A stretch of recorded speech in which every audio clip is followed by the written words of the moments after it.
આશીર્વાદ બસ આવી ગયા છે વિસા ભગતના વિસાવાડા ગામે અને અહીંયા આવેલું છે મૂળ દ્વારકા. આ મંદિર છે એ મૂળ દ્વારકાધીશનું મંદિર છે.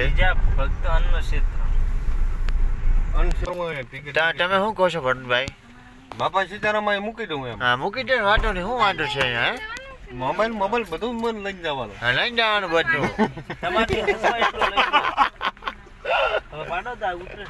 બાપા સીતારામ ઉતરો. બોલો દ્વારકાધીશ. આવો ડાયમંડ કોઈ ના મળે, આ ઘર ને મળે ડાયમંડ, ગોટે ના મળે. ગોચો ના મળે ગોચો. હા અમારે ગીલાનો છકનો ખંભાળિયા ને બંબાળિયા છોડીને સીધો ભાવનગર જાય. ગીલાનો છકનો માતા એવું બોલે છે કે આનું ખાતમુહૂર્ત કરેલું છે. હાલે તો માતા ભાળે ભાળીને તો બોલે. આપણે આ મૂળ દ્વારકાધીશના ચરણ છે કે જય જય દ્વારકાધીશ, જય જય સિયારામ. મારો હનુમત હતી, મારો રામો અહીંયા હનુમત હોય.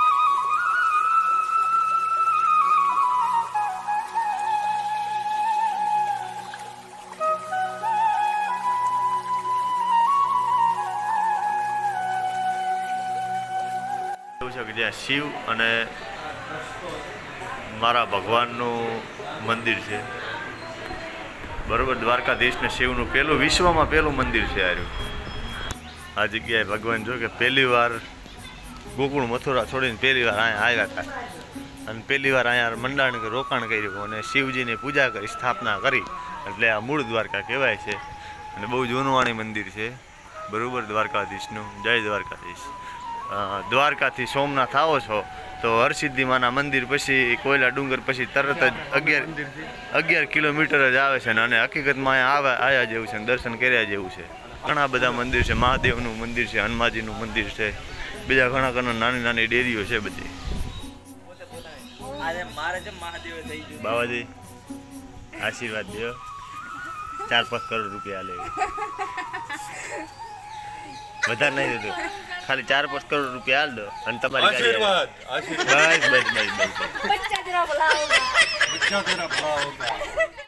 મહાદેવ છે અને એમના મંદિરની અંદર કાર્તિકેય ભગવાનની મૂર્તિ જોવા મળે છે અને એવું લગભગ ક્યાંક જ આવું હોય છે. બરાબર, બાકી શિવના મંદિરમાં કાર્તિકેયનું કંઈ જોવા મળતું નથી. ગણપતિ હોય છે અને આ દત્ત ભગવાન છે. ઓમ ગુરુદત્ત.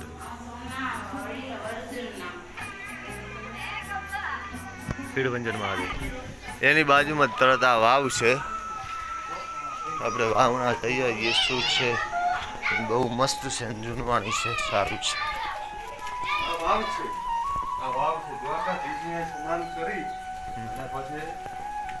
સ્નાન કરીને શિવજીની પૂજા કરી દીધી અહીંયા.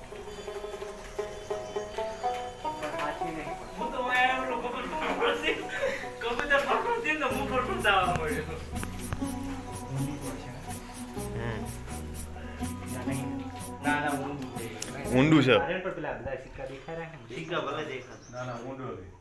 ઓમ સિક્કા ભલે સાઈડમાં દેખાય પણ વચ્ચે વચ્ચે પાછો વધી.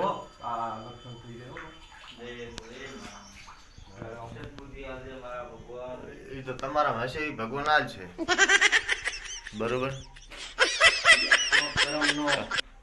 કોમ હારા કરતો છત બુદ્ધિ આલ છે. બાકી કઠણાઈ તો દૂર કરે ને. ઈ ખરું. મારો વાલો કઈ ખૂટતું ને, પૈસા ખૂટે ખાલી. આ શ્રી ખોડિયાર હોટલમાં જમવા રોકાણા છો. 120માં અનલિમિટેડ જમવાનું છે, સાસ હંગાતે અને બધા રાજી થઈ ગયા છે. કારણ અમે આવું જ ગોતતા હોય સાદી હોટલ ને સાદું જમવાનું.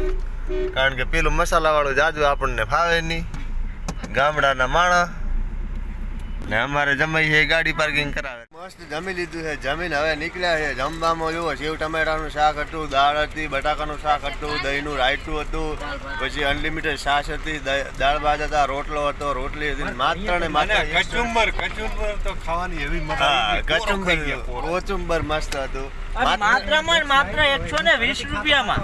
હા, 120. ગાત્રામાં ઓટો ગેરેજ ની સર્વિસ ને બાજુમાં. હા, આ ગાત્રા ઓટો ગેરેજ ની સર્વિસ ના બાજુમાં. કયો હાઈવે છે આપણે? આ દ્વારકા સોમનાથ હાઈવે વચ્ચે આવે છે. કોઈ પોરબંદર થી 20 કિલોમીટર.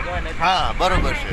એટલે આપણો બ્લોગ લગભગ કોઈ ભાળતું નહીં, બાય ચાન્સ કોઈ ભાળી લે તો આવજો ઘડી વાર આવજો. ખાવા, બરોબર છે? મોજ કરી લેવાની હા, પોતાની પૈસા અને ખાઈ ખાટલા ઉપર બેવાનો હા હા અને નાના તો ઢીકડા અને ઢીકડા. હા. સાના વાળા ઢીકડા તો મજા આવી ગઈ. ચા અનલિમિટેડ 4 ગ્લાસ 4-5 ગ્લાસ રે વિચારે આ આ લઈ તો ગયા મારા ગાડી આંકવાની હતી ને તો ઢીકડો લઈ જવાનું ભેગો. હા હા વાત સાચી છે હો. અને કચું પણ લેવાનું રહી ગયું. એટલે એ આપણો વધારે રે, આપણો ના રે. એટલે ના તમારે વધારે ખવડાઈ ગયું. ઓય તારે હે ને વધારે ખબર જ છોકરા આપણે આ માધવપુર બીચ ઉપર આવી ગયા છીએ એકદમ કિનારે, બરોબર છે, બહુ સારું છે, જોવાલાયક છે. માધવપુર બીચ ઉપર આવી રાઈડો છે બધી. પૂરનો બીચ ભાઈ, સોરી, માધવપુરનો બીચ છે. બહુ ભયાનક રૂપ છે આજે. નિરાય શાંતિ રાખો. બહુ મોજા બહુ મસ્ત ઉછળે છે. જુઓ જુઓ જુઓ. હાય હાય હાય